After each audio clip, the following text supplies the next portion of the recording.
The Radio Memories Network is brought to you in part by Liberated Syndication, podcast publishing made easy, libsyn.com. That's LIBSYN.com. Continuing America's love affair with comedy and those lovable characters that made us laugh. We now go back to the early days of radio comedy and our imaginations with our featured comedy presentation. Now for this week's episode of The Halls of Ivy. Ladies and gentlemen, the Joseph Schlitz Brewing Company of Milwaukee, Wisconsin presents The Halls of Ivy, starring Mr. and Mrs. Ronald Coleman.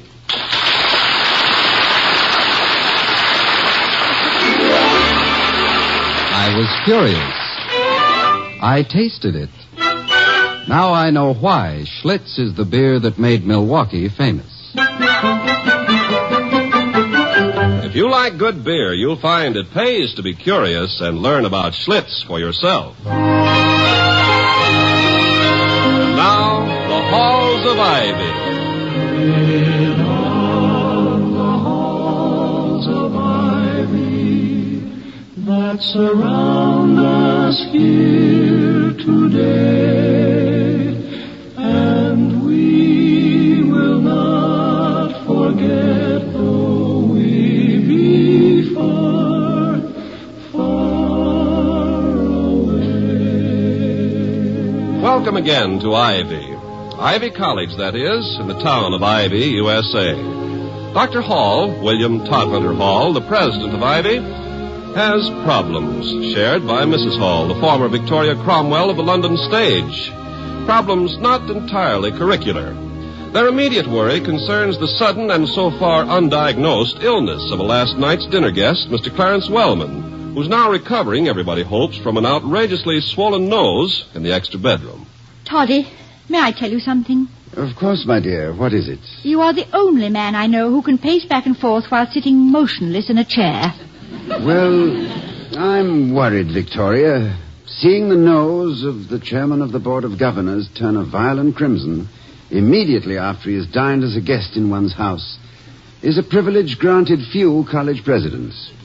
I say privilege in the sense that seeing the Grand Canyon at sunset is a privilege. Do you think Penny did something to his gluten bread? There's nothing you can do to gluten bread. You either eat it or throw it away. So. But Mr. Wellman's illness distresses me. He and I have clashed over policy ever since his election to the board, and he's almost certain now, consciously or unconsciously, to lay both his nose and his stomach squarely at my door. Well, really? Well, you know what I mean. Do you suppose he'll recover in time to participate in the Charter Day ceremony? I doubt it. He'd never have stayed here all night unless he really felt awful, and his nose looked it. Couldn't you postpone it for a while? Postpone the Charter Day ceremony? Yes. Why must it begin precisely at 10 o'clock? Well, for the same reason that the guards at Buckingham Palace wear those towering bearskins instead of our freshman beanies. It's traditional. It's been traditional for the Charter Day ceremony to begin at 10 now for this ever week's since that episode morning of the Halls back of in Ivy. 1640, when the governor of the colony granted a small group of pirates, smugglers, and slave dealers the right to found the college for the propagation of all virtues. Virtues which, by the way, if practiced by the founders, would have kept them much too poor to do anything of the sort. Now, I Lost the thread? I seem to have lost the entire spool. Oh, yes. I was discussing tradition. Now, I hold no brief for tradition as such, but there are some traditions which are valuable and should, I feel, be maintained.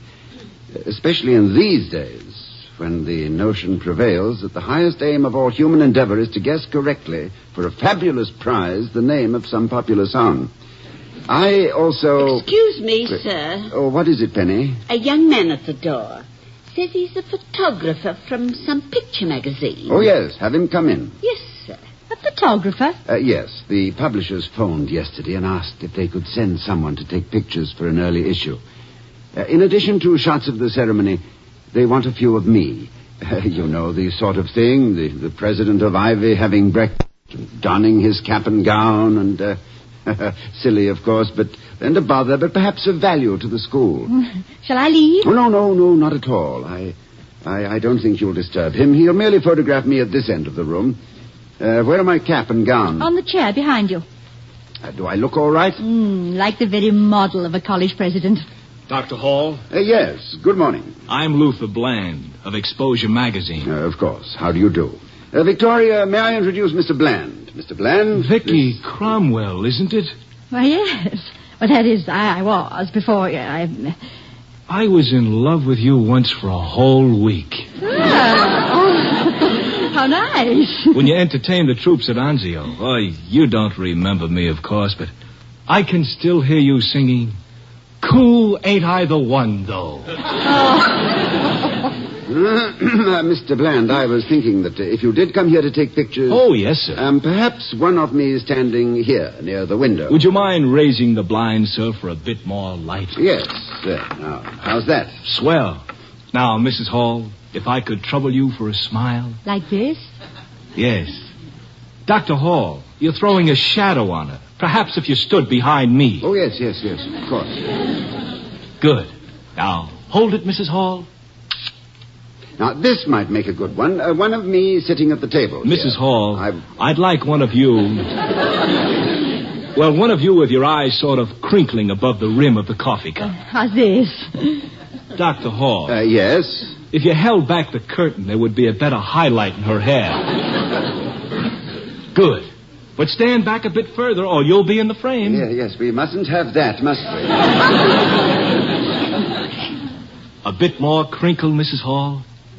Good. That's a very nice camera you have.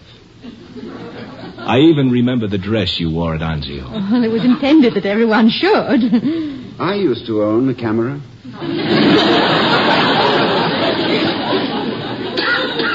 We remembered you all right, Mrs. Hall.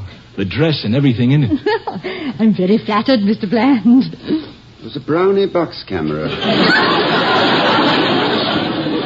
First prize for Sunday school attendance. Sort of hold up the coffee pot, Mrs. Hall, as though you were about to pour. That's it. Had a little carrying strap, I remember. Now, Dr. Hall. Yes? How about one of you? Well, if you have any film left, Well, one of you with Mrs. Hall. Now, let's see now. Suppose she sort of fixes your tie. Oh, like this? Exactly. I think I'll shoot it over Dr. Hall's shoulder. No, don't turn your head around to me, sir. Look at her. Yeah, well, if I may suggest a caption, the former Miss Victoria Cromwell, star of English stage and friend. Well, I think that will give me all we need on this angle. Really? All you need? Mm-hmm. Now, sir, can you tell me something about the ceremony itself so I'll have an idea on how to plan my shots? Well, at 9:55, there will be a knock at my front door. Mm-hmm. It'll be a messenger from the chief proctor.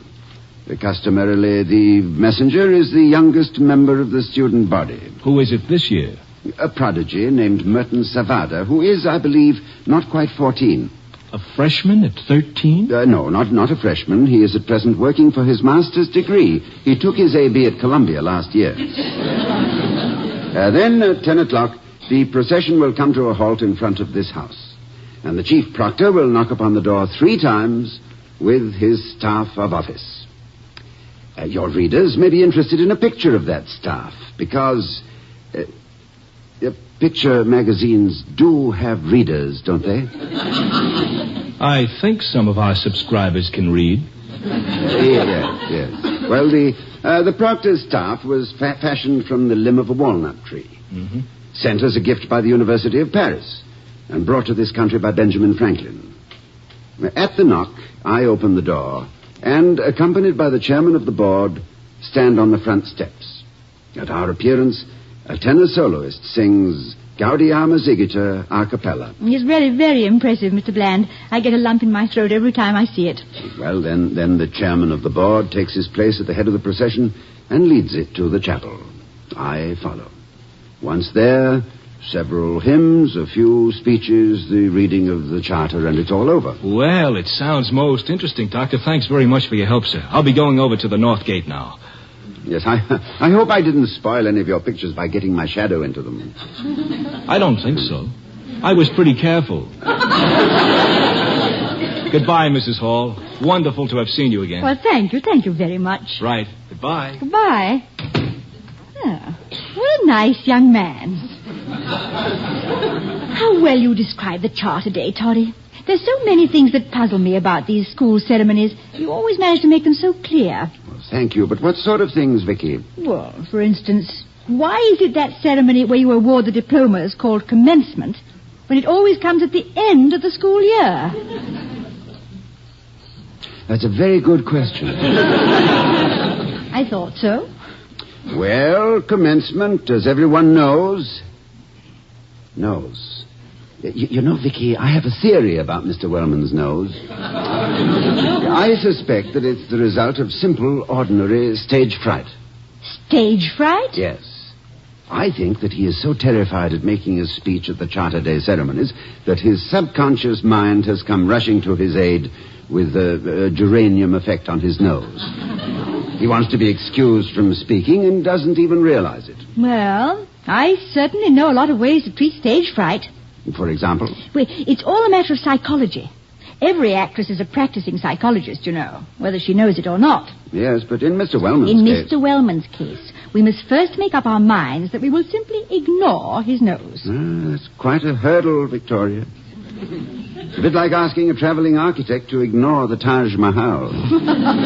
Nevertheless, dear, we must not concentrate on the very thing we're trying to relieve. In his case, his nose. Well, what do we concentrate on? If I may end a sentence with a preposition, and in my own home, I think I may. We must not refer to his nose. We must build up his confidence in himself with praise. We must say nice things to him. What can we say nice about Mr. Wellman? Can you give me a few minutes on that? Certainly, dear. Now, let me see.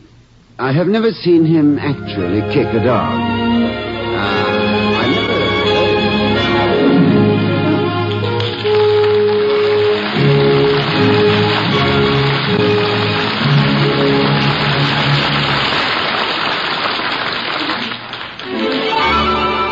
I was curious. I tasted it. Now I know why Schlitz is the beer that made Milwaukee famous. Before we return to the halls of Ivy, starring Mr. and Mrs. Ronald Coleman, let's visit a psychology professor on another campus. He wants to tell you how scientific curiosity led him to make a pleasant discovery. Well, I'm a professor, all right, but not the absent-minded variety. This is somewhat of a disappointment to my wife and 2 daughters who would like nothing better than a good excuse for directing my activities. As it is, they do pretty well without one. After last semester, for example, they packed me off to a dude ranch for a vacation. My instructions were to forget psychology and experiments. I tried.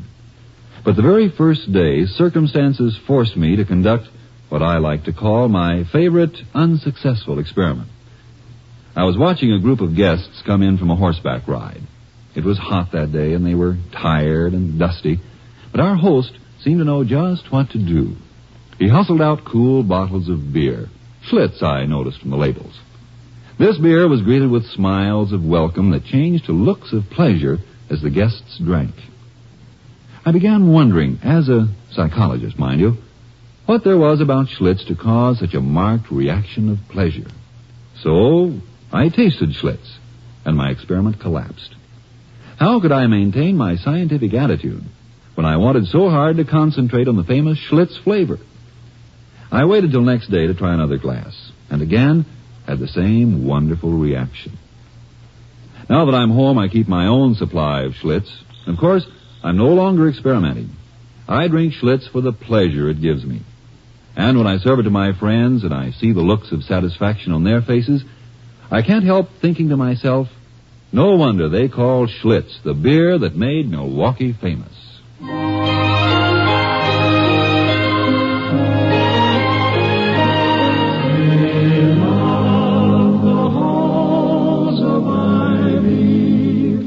That surround us here today.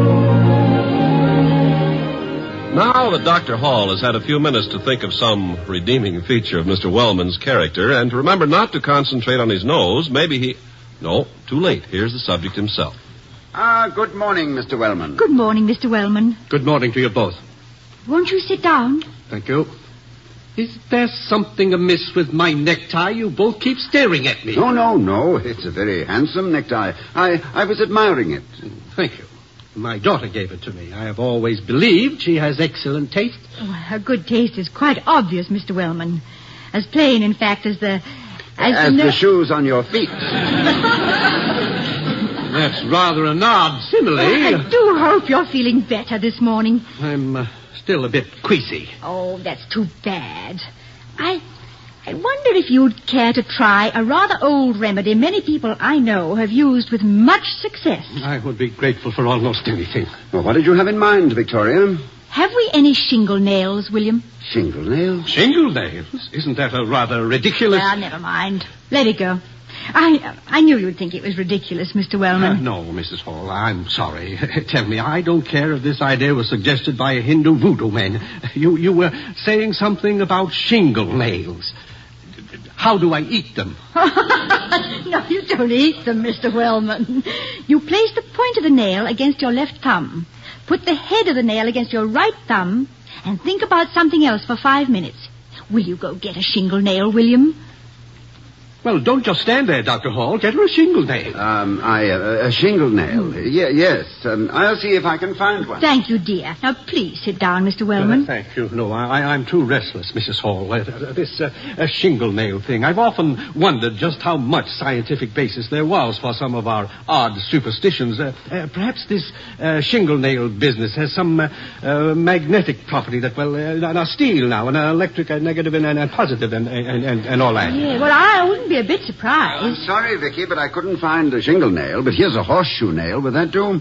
Wonderful, William. Simply wonderful. It really takes a horseshoe nail. I had no idea there was one in the house.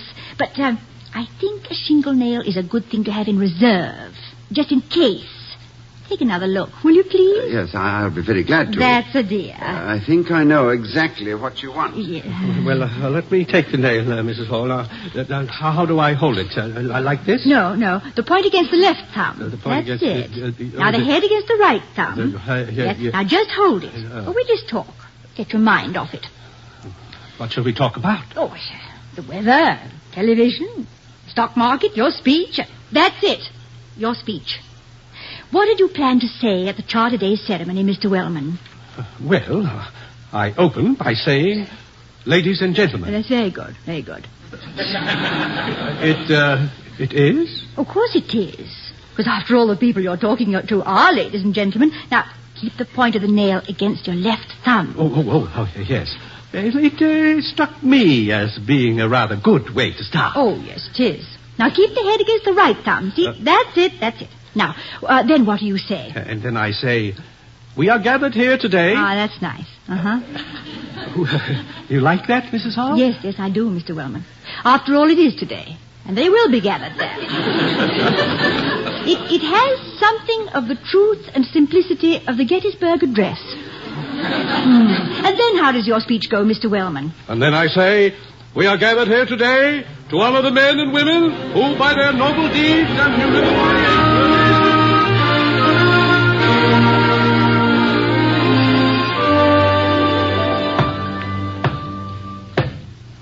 William, the door. Yes, dear, I heard it. But that's your cue. Yes. I mean, you're on. Vicky, I may be on, but I prefer to have the reminder couched in slightly more formal terms. This is an occasion of some importance. May I go with you? Of course. Well, I'll just stand here off stage and watch. Well, it's funny, I thought... Good morning, sir. Oh, there you are, down there. Good morning, sir. Good morning, Master Scholar. It is my pleasure, sir, as well as my duty to inform you that I bear a message from the Chief Proctor. What is the message, Master Scholar? Sir, the faculty and the students escorting the charter bearing the seal of the colony are approaching. Thank you, Master Scholar, and good morning. Good morning to you, sir. Now, shouldn't you be getting ready? Well, the procession will take a little time to get here, but I should get started. Let me help you on with your robe, Toddy. Now, there, that's it. Oh, you do look pretty. Thank you, my dear. Where is Mr. Wellman? Has your medicine cured him? I think so. He told me so himself. Oh, he wouldn't miss the boat. Not that I'm against boat missing. In fact, darling, I like people who miss boats. Well, if that's a personal reference, my dear, missing a boat was the most intelligent thing I ever did. Young Professor Hall on board ship with only a few minutes remaining of his 5 months sabbatical in England. His last few dollars invested in a passage from Southampton back home to New York. And his emotions invested in a beautiful actress whom he would probably never see again.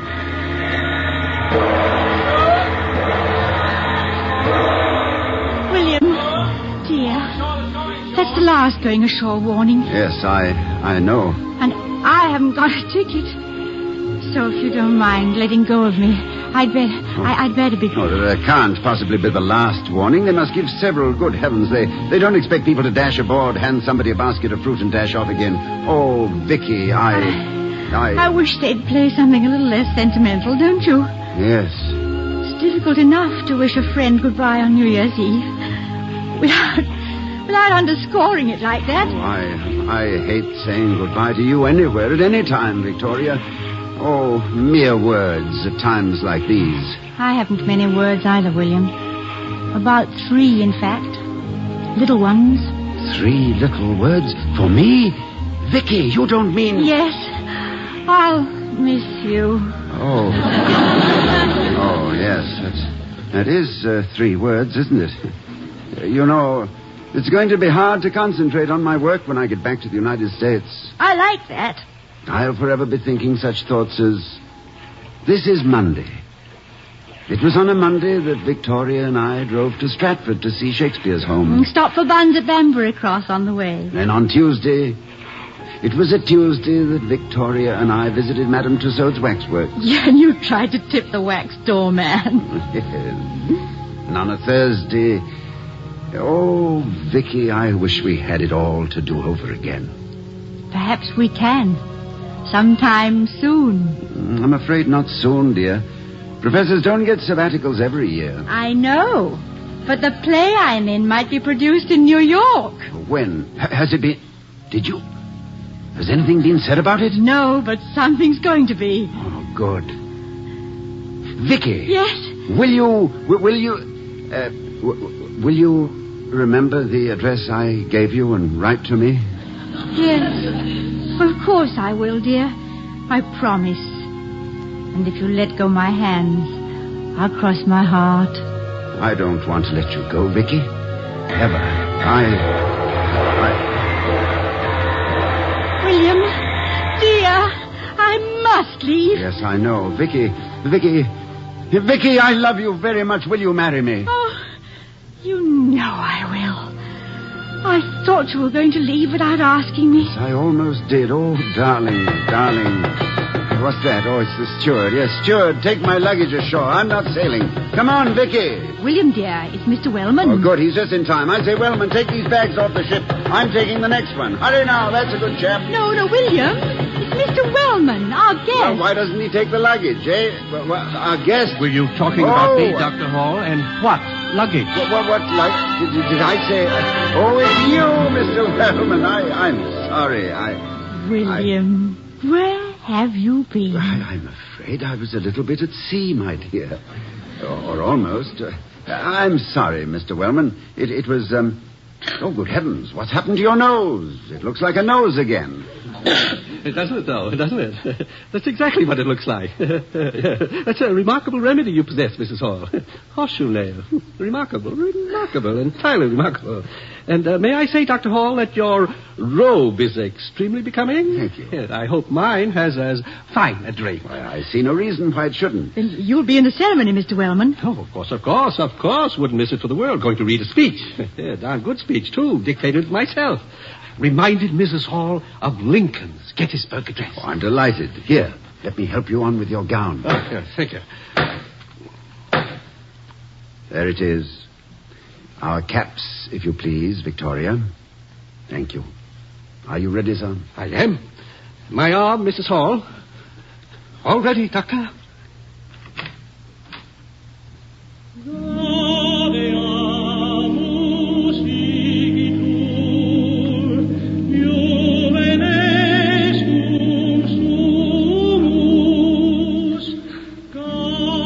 thinking, Toddy? What I always think when I hear that song. Socrates questioning the Athenian youth. Renaissance students obtaining licenses to beg their way through college. Dr. Einstein playing his violin, safe on the campus at Princeton instead of being a bit of charred bone at Buchenwald or Auschwitz. Sir Francis Bacon catching the cold from which he died by stuffing a fowl with snow to test the theory of refrigeration. And astronomers alone in observatories on cold and starry nights. And the inscription carved above the library entrance, "You shall know the truth, and the truth will make you free." Vicky, look. There goes Wellman. What the devil was that shingle nonsense you gave him? Well, it isn't nonsense if it works, dear. And it did work. Look at him. See how he's squared his shoulders. I just gave him back a little self-confidence, and his nose deflated like a great big red inner tube. It was fascinating. I imagine it was. Why don't you ever give me a treatment like that? You don't need it, Toddy. Oh, I'm not so sure of that today. I'm afraid this speech of mine is a trifle weak. Your speeches are never weak. How does it go? Well, I begin by saying, honored visitors, governors, gentlemen of the faculty, and students. Splendid. You think so? Yes, perfect. How does it go from there? Well, then I say, having but recently been reappointed as president of Ivy College... Oh, William, that's wonderful, because you were just recently appointed. Go on. It is my considered opinion that in the ensuing semester, the plans which we have formed... maybe this speech is better than I thought. Mm-hmm. Anyway, after that, I say... Yes, dear? You can even do it without a nail, can't you?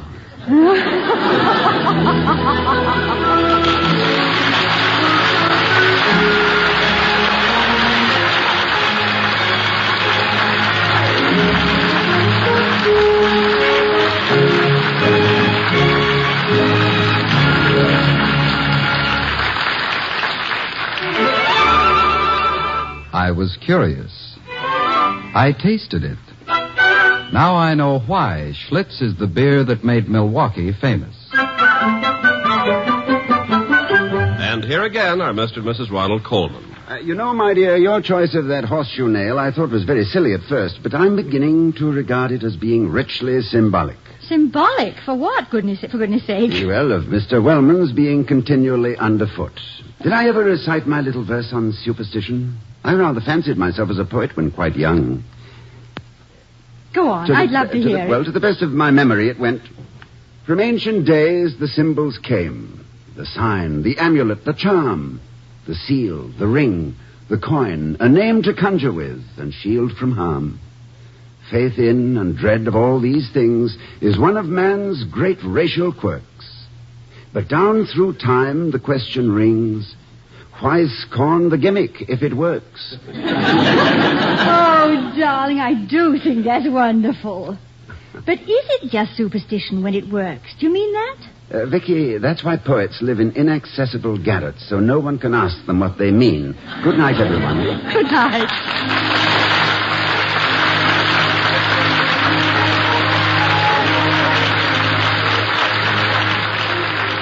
We'll be seeing you next week at this time at the Halls of Ivy, starring Mr. and Mrs. Ronald Coleman. The other players were Herbert Butterfield, Gloria Gordon, Peter Leeds, and Henry Blair.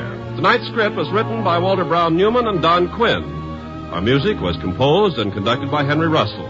The Halls of Ivy was created by Don Quinn, directed by Nat Wolf, and presented by the Joseph Schlitz Brewing Company of Milwaukee, Wisconsin. Ken Carpenter speaking.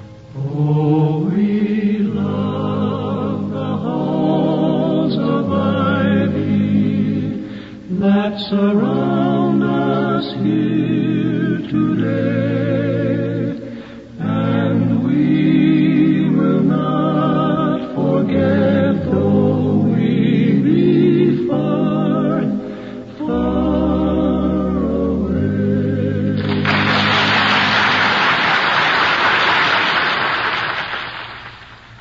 Next, hear We the People over most of these same NBC stations.